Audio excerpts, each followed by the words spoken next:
उत्तर प्रदेश के बरेली में I love Mohammad poster को लेकर शुरू हुआ विवाद अब लगातार तूल पकड़ता जा रहा है। इस मुद्दे पर जहां एक तरफ पुलिसिया सख्ती दिखाई दे रही है, वहीं दूसरी तरफ विपक्ष इसे सत्ता का दुरुपयोग और मुसलमानों के खिलाफ पक्षपातपूर्ण रवैया करार दे रहा है। अब हालात इतने बिगड़ चुके हैं कि जनप्रतिनिधियों को भी लोगों से मिलने नहीं दिया जा रहा। समाजवादी पार्टी के राष्ट्रीय अध्यक्ष अखिलेश यादव के निर्देश पर बरेली जा रहे सपा सांसदों के प्रतिनिधिमंडल को दिल्ली गाजियाबाद बॉर्डर पर रोक दिया गया। पुलिस और नेताओं के बीच जमकर नोकझोंक हुई, लेकिन फिर भी उन्हें बरेली नहीं जाने दिया गया। क्या उत्तर प्रदेश में अब जनप्रतिनिधियों को भी लोगों से मिलने का संवैधानिक हक नहीं रह गया? सपा सांसद इकरा हसन और मोहिबुल्लाह नदवी जब गाजियाबाद बॉर्डर पहुंचे तो उन्हें प्रशासन ने आगे नहीं बढ़ने दिया। इस पर इकरा हसन ने सवाल उठाते हुए कहा है कि अगर कोई आई लव महादेव लिखे तो किसी को कोई दिक्कत नहीं होगी, लेकिन आई लव मोहम्मद पर इतना बवाल क्यों? क्या इसमें कोई गलत बात है? क्या मुसलमानों को अब अपने पैगंबर से मोहब्बत का इजहार करने का भी अधिकार नहीं है? क्या अब आस्था भी धर्म के आधार पर तय होगी? क्या मुसलमानों की हर बात को शक और संदेह के नजरों से देखा जाएगा? इकरा हसन ने इस कार्रवाई को सीधे तौर पर सत्ता की बौखलाहट और संवैधानिक मूल्यों का खुला उल्लंघन करार दिया। उन्होंने कहा कि आज उत्तर प्रदेश में एक तरह से अघोषित इमरजेंसी लागू की गई है, जहां किसी को सरकार से सवाल करने, विरोध दर्ज करने और पीड़ितों से मिलने तक का हक नहीं रहा। क्या वाकई लोकतंत्र में ऐसा होता है? क्या ये वही देश है जहां संविधान हर नागरिक को अभिव्यक्ति की स्वतंत्रता, धार्मिक आस्था और शांतिपूर्ण ढंग से इकट्ठा होने का अधिकार देता है? उन्होंने ये भी सवाल उठाया कि जब सुप्रीम कोर्ट ने साफ तौर पे कहा है कि बिना उचित कानूनी प्रक्रिया के किसी भी मकान या संपत्ति को ध्वस्त नहीं किया जा सकता, तो फिर उत्तर प्रदेश में फिर से बुलडोजर चलाने का सिलसिला क्यों शुरू हो गया?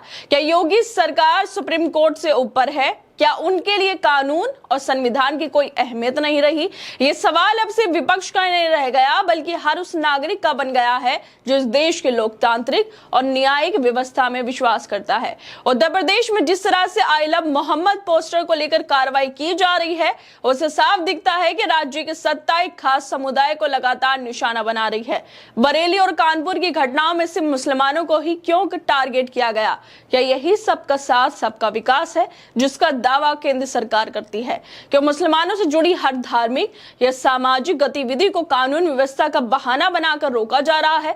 और अब जब पार्टी के राष्ट्रीय अध्यक्ष अखिलेश यादव के निर्देश पर सपा सांसदों का एक प्रतिनिधि मंडल बरेली के लिए जा रहा था, नेताओं को दिल्ली गाजियाबाद सीमा के यूपी गेट पर पुलिस ने रोक दिया।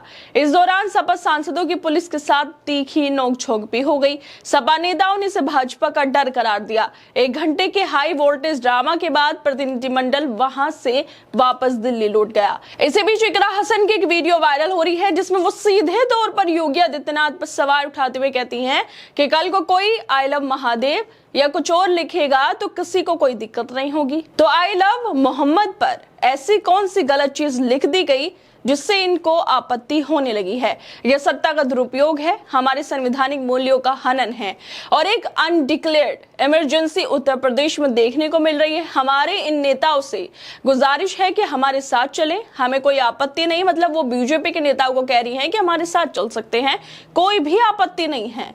हमारा काम सिर्फ जनता की आवाज उठाना है, उनकी पीड़ा को समझना है, लेकिन फिर भी रोका जा रहा है। ये उत्तर प्रदेश सरकार की बौखलाहट दिखा रहा है। यहाँ पर जो कानून व्यवस्था है वो पूरी तरह से टूट चुकी है। उत्तर प्रदेश में जिस तरह प्रशासन ने लोगों को बरेली में प्रताड़ित किया और अब जनप्रतिनिधियों को वहां जाने से रोका जा रहा है, वो बताता है कि सरकार खुद असुरक्षा की भावना से घिरी हुई है। ऐसा क्यों लगता है कि आई लव मोहम्मद जैसे 3 शब्द सत्ता के गलियारों में डर पैदा कर देते हैं? क्या मुसलमानों की आस्था इस देश में बोझ बन चुकी है? क्या उनकी धार्मिक पहचान ही उन्हें शक की नजर से देखने की वजह बन गई है? इकरा हसन आगे कहती है कि बुलडोजर जस्टिस फिर से वहां पर शुरू किया गया। उत्तर प्रदेश की सरकार किस आधार पर सुप्रीम कोर्ट का उल्लंघन कर रही है? उत्तर प्रदेश में हिंदू मुसलमान का मुद्दा उठाया जा रहा है क्योंकि इनकी सियासी जमीन खिसक चुकी है। इनके पास कोई काम नहीं है जिसके आधार पर ये वोट मांगेंगे, इसलिए फिर से हिंदू मुस्लिम उठाया जा रहा है। है। हम वहां किसी एजेंडे के तहत नहीं जा रहे। हर जनप्रतिनिधि का ये दायित्व है कि जहां पर भी ऐसी घटना हो वहां पर वो पहुंचे और अपने लोगों से मिले।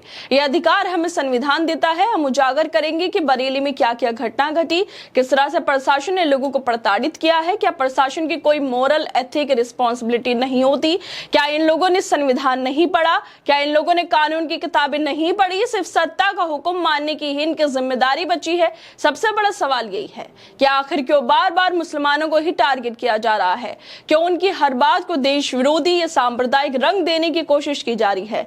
क्या यह देश सिर्फ एक धर्म के लिए है या फिर संविधान के उस मूल भाव को बचाने की जरूरत है जिसमें हर धर्म, हर जाति और हर समुदाय को बराबरी का दर्जा दिया गया है। जब सत्ता खुद भेदभाव करने लगे तो फिर समाज में न्याय की उम्मीद कहां से जाए। आइला मोहम्मद पर इतनी आपत्ति क्यों है? क्या कोई बता सकता है कि इसमें कानून का कौन सा उल्लंघन हो गया? ये सब कुछ किसके इशारे पर और किस मकसद के लिए किया जा रहा है? क्या वाकई उत्तर प्रदेश में अब संविधान से नहीं बल्कि सत्ता के हुक्म से शासन चल रहा है?